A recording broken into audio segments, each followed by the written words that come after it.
कहानी शुरू होती है इज़राइल के महान राजा सुलेमान के साथ, जो राजा दाऊद का पुत्र था। सुलेमान अपने पिता के बाद इज़राइल के राजा बने। उन्हें अपने पिता से एक महान साम्राज्य विरासत में मिला था और वे इज़राइल के सबसे बुद्धिमान और समृद्ध शासकों में से एक माने जाते हैं। उनके शासनकाल में इज़राइल ने शांति और समृद्धि का अनुभव किया, लेकिन ये सब उनकी बुद्धिमानी की वजह से संभव हो सका।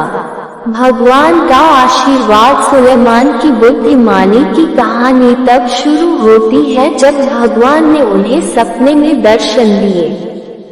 एक रात सुलेमान गिबोन में भगवान की उपासना कर रहे थे, जहां भगवान ने उन्हें सपने में दर्शन दिए और कहा, जो तुम मुझसे मांगोगे वह मैं तुम्हें दूंगा।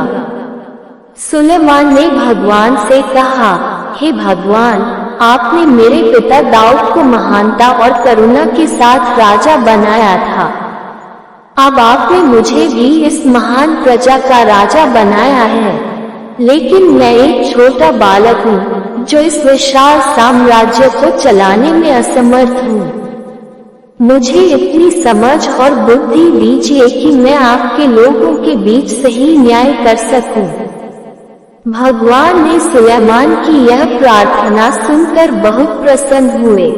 उन्होंने कहा, तुमने न तो लंबी उम्र, न ही धन दौलत और न ही अपने शत्रुओं की मृत्यु मांगी, बल्कि अपने लोगों की भलाई के लिए समझ और न्याय मांगा। इसलिए मैं तुम्हें वह बुद्धि दूंगा जो पहले कभी किसी को नहीं मिली और न ही भविष्य में किसी को मिलेगी।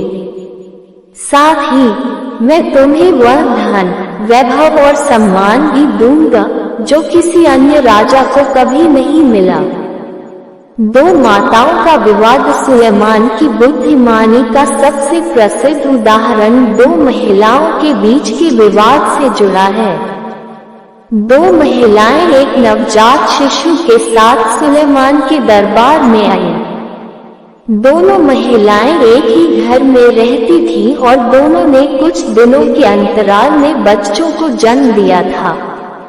एक रात एक महिला का बच्चा उसकी गलती से मर गया और उसने दूसरी महिला के जीवित बच्चे को लेकर अपने मृत बच्चे को उसके पास रख दिया। सुबह जब दूसरी महिला जागी तो उसने देखा कि उसका बच्चा मृत था, लेकिन थोड़ी देर बाद उसे समझ में आया कि वह उसका बच्चा नहीं है, बल्कि पहली महिला का बच्चा है।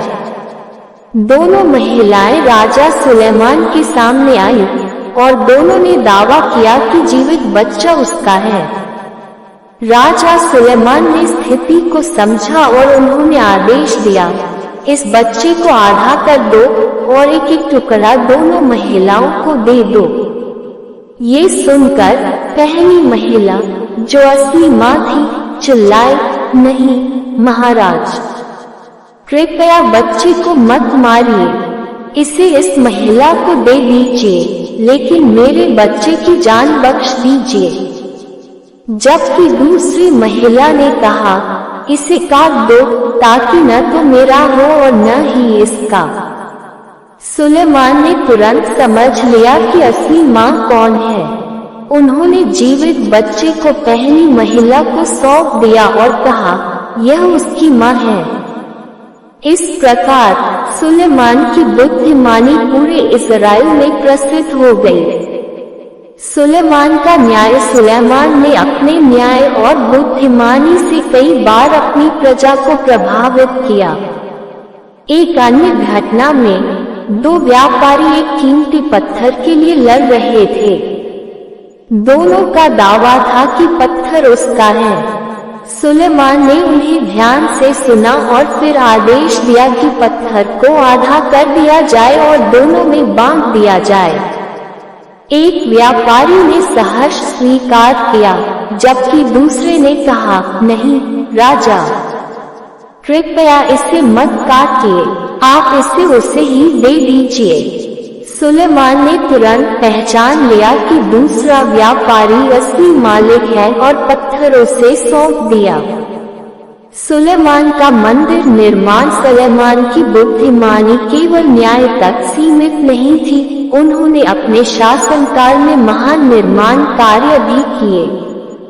उन्होंने यरूशलेम में भगवान के नाम पर एक भव्य मंदिर का निर्माण किया, जो उनके पिता दाऊद की अधूरी इच्छा थी। इस मंदिर का निर्माण 7 वर्षों में पूरा हुआ और इसे बेहतरीन सामग्री और कला से सजाया गया। यह मंदिर इज़राइलियों के लिए उपासना का मुख्य केंद्र बन गया और सुलेमान की समर्पण और भक्ति का प्रतीक बना। सुलेमान की दौलत और वैभव सुलेमान की बुद्धिमानी और नेतृत्व के कारण उनका साम्राज्य अत्यधिक समृद्ध और शक्तिशाली हो गया। उन्होंने कई देशों के साथ व्यापारिक समझौते किए और उनके पास सोने, चांदी, कीमती पत्थर और अन्य धातुओं का विशाल भंडार था। उनकी सेना भी शक्तिशाली थी और उन्होंने अपनी सुरक्षा के लिए युद्धघोड़ों और रथों की एक विशाल सेना बनाई। सुलेमान की प्रसिद्धि दूर दूर तक फैल गई थी और विभिन्न देशों के राजा और रानी उनसे मिलने आते थे, उनकी बुद्धिमानी की कहानियां सुनकर।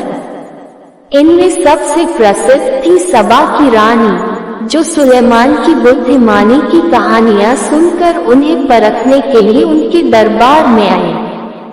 सुलेमान ने अपने ज्ञान और उत्तरदायी उत्तरों से उन्हें